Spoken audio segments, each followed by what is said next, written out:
Well, the advantage is that, on the whole, people feel safe. The greatest advantage is the absence of the knock on the door in the middle of the night. Without a legal warrant from a justice, the police can't raid you. And for most people, for most of the time, they can rest secure that, on the whole, they won't be subject to arbitrary punishment or imprisonment. If they are thrown into prison, they have the right, through habeas corpus, I have a body, to get in touch with their lawyer.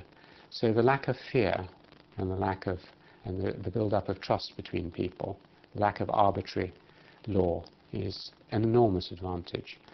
And the fact that it gives you certainty in all sorts of ways. It led to certainty in the marketplace. You can trust people because if they default on their payments and so on, you can take it to court.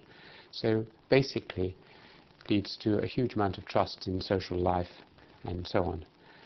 The main disadvantage, really, is that it leads to an antagonistic attitude towards people. The whole of our system of politics, social life, is very confrontational. The English legal system is odd because it believes that in black and white, you are guilty or not guilty. This person is right, this person is wrong. And how we're going to find out is them having an argument about it. So we see this all the time. We see it in quiz shows when people argue and so on. We see it in the House of Commons when you have two sides and them fighting in words against each other. So our whole society is very confrontational, and it runs as a thread through much of our activities. And that can lead to a rather sort of aggressive and confrontational, non-helpful attitude.